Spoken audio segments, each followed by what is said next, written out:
mentioned earlier with every technique we do, so the present state of mind is, where would you say that you are present in that situation? I feel foolish, I feel small. Yeah. I feel like they're looking at me and laughing. Okay. They're probably not, but that's how I feel. Okay. And where would you like to be? I'd like to be so that they listen and take on board what I'm saying, understand what I'm saying, and agree with what I'm saying, really. Okay. And what would that give you as an outcome if that happened? Strength, a grounded feeling, positivity, and general well-being, really. Okay, sure, okay. So those are the key points, is to get an idea of where we are, present state, desired state, and as an outcome. I'm going to now take you through each step. I've used different, the reason why we've got different chairs here is basically the different meta positions, and all a meta position is identifying a frame of reference from each angle. I guess you could do the technique sitting in one position and visualizing. Sometimes I think that by having different meta positions is useful to sort of sit in another chair, particularly if someone's kinesthetic as well. If they're just sitting down trying to visualize it, it might not be as effective as swapping the different spatial angles or different seeing it from the various points of view. I'm going to get you to, first of all, really relax and close your eyes, Jenna, and just let yourself go, okay? I want you to really relax and go back into the situation, okay? So imagine now yourself, okay?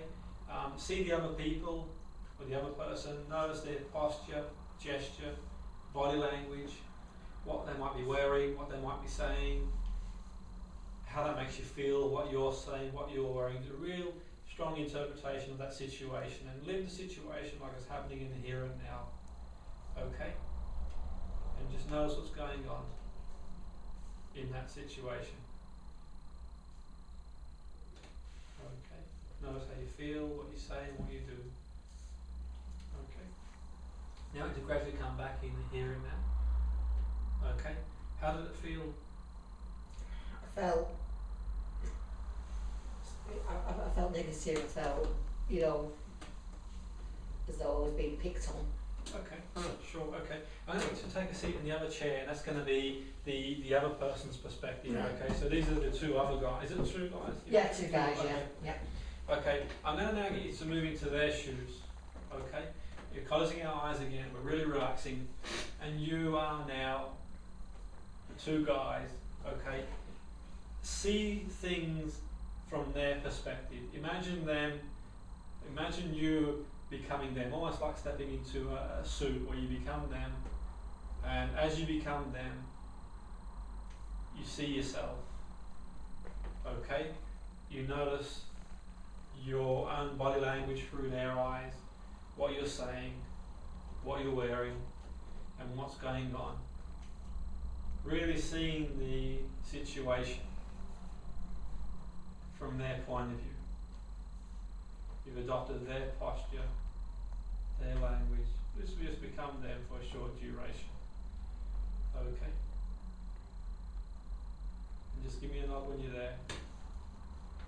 Notice what they see, how they feel, and what goes on. Okay? Now we can gradually come back to the here and now. Okay, so just get in the break state, just imagine number backwards or anything really. Okay. Do you always bring them back into the head back here? Sorry. Sorry, do you always bring them back here? You keep saying might come back into the head now. Yes, yeah, because we want to go into the other state, seeing it from the altered perspective. So we're looking not to carry it through any. So for example, we wouldn't want Janet to carry what she saw from her point of view into the director's point of view. So we sort of bring it back. Right. Okay. Yeah. Okay. Yeah. And if we just move across to this position here, Janet. Okay. I want you now to imagine. Can you think of someone that you respect enough to give you an impartial opinion? Okay. Yeah. I want you to close your eye and imagine being them. Imagine being a fly on the wall. Okay. You're interested, but you're detached from the situation. Okay. and you're watching the directors communicate with yourself. So it's almost like watching a TV screen.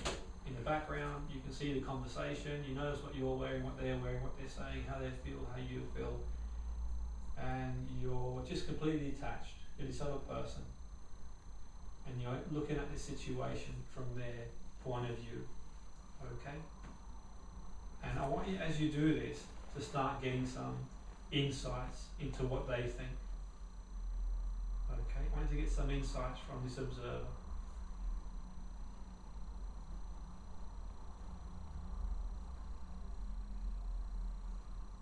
Okay? And just gradually come back in the here and now. Okay? I want you now to step back into your self position, taking these insights from the observer. So I want you to take these insights from the observer, okay? Yeah.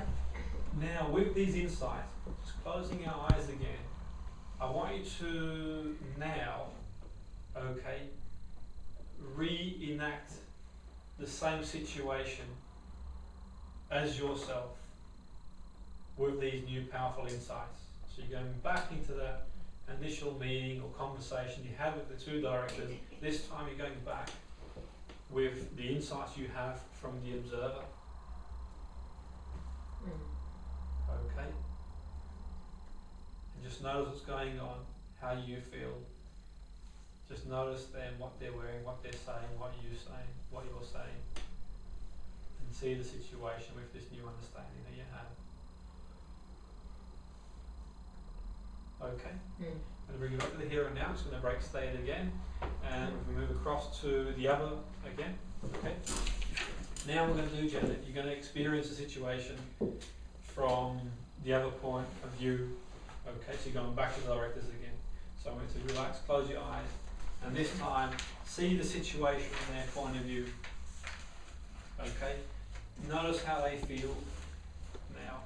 Imagine being them. And in becoming them, notice how they see you now. Okay? Notice how they notice you behaving different in this situation. Think about how they feel. Think. Okay? Okay, when you're ready, just really come back to the here and now. Okay, now what we're going to do is I'm going to get you to go back into yourself again, into the middle position there. Okay, I'm going to get you to step back to self again, relax, close your eyes again, and I want you to now draw all the understanding that you have from being the other people, from being the observer, from your new understandings, okay? And go back to a situation where you have to deal with the directors with all these insights and understandings. And think about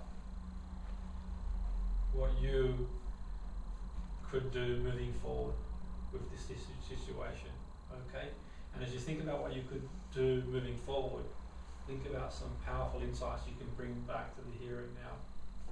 As you come back to the here and now, in your own time, in your own pace. And just think how things will be different in future meetings with all these learnings and understandings. Think of how different you'll feel. And as a result of feeling different, think of how different you might respond. Okay. And we'll just gradually come back to the here and now. Okay. Brilliant. How do you feel about altering the positions? It was useful because I could, when I became them, I could see them looking at me, sort of going in my chair, muttering, fumbling around for the right words, thinking what to work.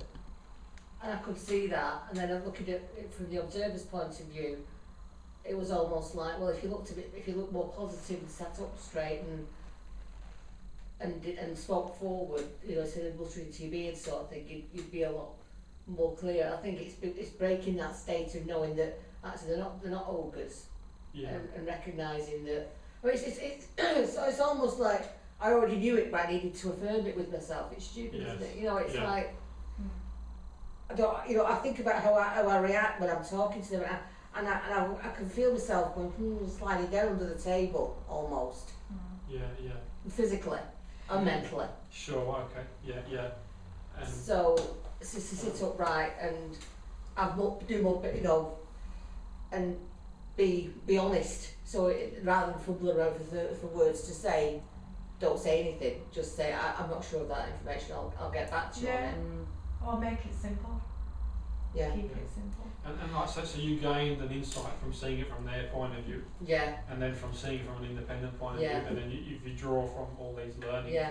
So you've come out of it now thinking that Yeah. you're responding differently. Yeah. By kind of being more forthright in the first place, or not trying to impress and just being myself, rather than trying to impress with information that I didn't necessarily have. Yeah.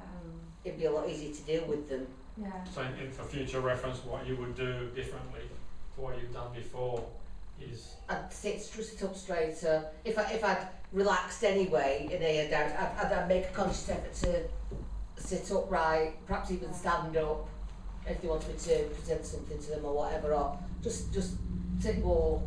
yeah. Sorry, I was talking about slumping yesterday, and that's like and The state of mind, Yeah. and mind-body connection, and by doing that, you think you'd be closer to achieving the outcome you want. I think so. Yeah, it certainly helped, because at least I would be at their level, and if they asked me a question that I generally didn't know the answer to, or made some nasty comment, I could be in a position where I could just turn around and say, well, that's your opinion, Yeah. rather than You know when you get to the state, what do you call it, the meta? The different states, Yeah. what we did do, the different states that we had Yeah. was the Janet being herself. And then her someone else. Yeah, and in this then- case there was two guys, Yeah. and we also had the independent person, yes. So when you get to the stage of where you're putting yourself in the other person's position, Yes. would you ever, like, when you're that other person, change the way that other person sees you? As in, like, say you got to that position where you're being the two directors, Okay. instead of looking at yourself, like, well, she's a bit thicker, or she's not really doing this right, be in the position of the directors and look at yourself saying, she's doing a good job actually. Well, the thing Would is, you do that? well, the thing is, where that's concerned, Karen, I think you're aiming for the client to find their own answer. Right. Because yeah. if you then put thoughts into the client's mind, they might not think that the answer they need to come up with really. Right. Yeah. Because we don't know that really. I think that the best person to answer that question is the client themselves, Yeah. giving them the space and time to see things. We can never read anybody's mind. Yet what we can do is sort of shift the sense of perspective Yeah. and draw some Yeah. information. So you wouldn't really, like, how can I describe this? You wouldn't ask someone to, like, visualise the other person looking on them kindly, rather than you visualising them looking on you with a bit of a negative. So you're superimposing the Yeah. Superimposing what you think they're thinking. I would guide the client into thinking. You wouldn't do let the let client them- reach let that thought. let them reach their own Right. answers really. Okay. Because if I said to, because I don't know enough about the situation, and I will Yeah. never know enough about the situation to say, Right. Janet, these guys actually love you to bits, and if I say that and whatever else, Then I'm it's making not my real. well, Yeah. yeah, exactly. Then something happens. Like you don't really know the situation what it is, but the Yeah. client will say that. So you're better off letting them draw their own To answers. come to their own Yeah, and I think that's how conclusion, Janet came to her own conclusion, because originally she said how she felt about the situation, how right. she'd like to feel about the Yeah. situation, and she found some answers that were within Yeah. her own. That's true, yeah. So couldn't she use that information then to use the new behavioural generator before she goes into that situation? Yeah, of course So you could do, because it is a box of tools. Well, you're right. I mean, Yeah. there is a box of tools there. so next time I'm in a yeah. management meeting, I'll be Yeah. sitting upright Yeah. rather than slouching at the tail, because they do go on a bit about 5 hours. It's when it No, comes to bite to. And I think that you could combine different exercises and techniques just to draw on that. And I think sometimes it's like I guess we have situations where sometimes we think we know what someone else is thinking about us. Yeah. And it's not until they tell us otherwise. Yeah. Okay, it's like the old, back in the day when we had the communist bloc type thing. And we kind of had a perception of people who lived in Russia and the Eastern Bloc as being a certain way. And it wasn't until the wall came down that we got to meet some of them people and thought, hang on, they're the same as us. We've got two legs, so I think they're not too much different to what we are. And we can have an altered perception based on what we're told. And this can happen on a number of areas, particularly in work, because sometimes we form an opinion based on what people tell us, based on what we hear, based on what goes on, based on how we think and feel about ourselves. When the other person might not even be thinking that anyway, really. And that causes us to react a certain way. Right, It's almost as if you give someone a label, then they start conforming to that label. And they live up to it, don't they? Exactly. So we can see things from different point of views, and we're doing it for a reason. We're doing it to achieve an outcome. So do you they think use the thinker, what the thinker thinks is proven. Precisely. Yeah. Exactly. So do you think that's what you're doing, Jenna? Do you think you're living up to what you think they feel about you? Yeah. Possibly. But the main thing is, whatever it is, now we've got a bit of leverage to start changing things. And going in there and doing something different. And there's the old saying, if you keep doing what you've done, you're going to keep getting the same results. If you do something different, you've got a chance of getting a different result. Right. So as a result of doing the exercise, well, we're taking a step forward. You might go in and have a meeting and it all has a much more positive outcome. You might go in and we don't know until the situations happen really, but we're one step closer to getting there and moving forward. And even if you just come out feeling a bit better about yourself, that's going to help. You've made progress, haven't you? And that'll have a knock-on effect. The only thing I'll say, in certain situations you're going to find people who find it difficult to become the other person. For one reason or the other, okay? Now, if they find it difficult to want to become the other person, maybe get them to stand behind the chair and just see things from their point of view. Mood chairs. Do you have to get them to mood chairs? Well, I mean, you can get them to sit down and visualise things in their own mind.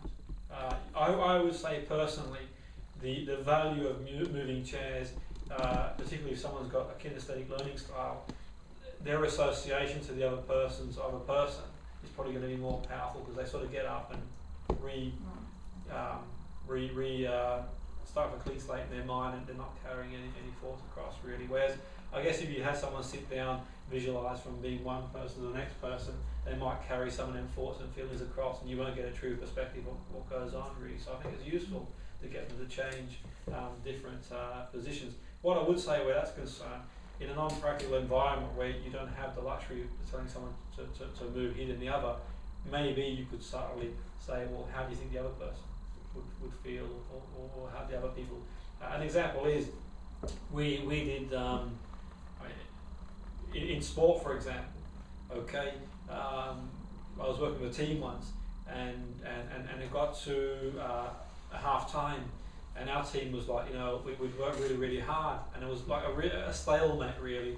And I could see, and you could get a sense that the players were thinking, oh no, we've given everything we've got, and it's just still like a stalemate here. And I said to the lads, I said, well, however we feel now, could you imagine how they feel? And it just shifted. Their whole physiology shifted. They thought, actually, you know what? The other guys, if we feel this way, physically and mentally, they must be feeling equally, if not more challenged. And again, that little bit of a boost. So once again, I talk about keeping things informal sometimes, where you won't get the luxury of saying step 1, step 2, step 3.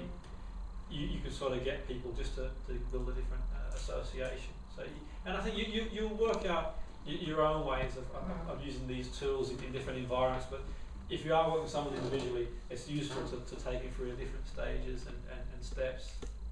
In different things. And sometimes when I get the opportunity to pull someone out to one side, or someone comes along to see me to resolve something, I had a young lad that I was working with in sport, and he felt that his coach had it in for him for one reason or the other, and I took him through perceptual positions, and at the end of it he realised that if he carried on with his behaviour, he was going to affect himself. He was not going to go on and be a pro. what his coach thought him, the way he responded was irrelevant really, Yeah. because it was affecting his behaviour. It's how he felt about Yeah. himself, Well, really. He Yeah. had to take control of his own Yeah. career, because Yeah. time was going to go really rapidly, Yeah. and at the end of his time, and they had to make a decision in terms of giving contracts, this, that, and the other. He would just end up coming off worse if he worried too much about what the other person was thinking. It wasn't going to do really good. So it can give someone a bit of a kickstart as well, and think, hang on a second, Yeah. let's control what we can control, Right. and Yeah. see where the road takes us, and go from there. Okay.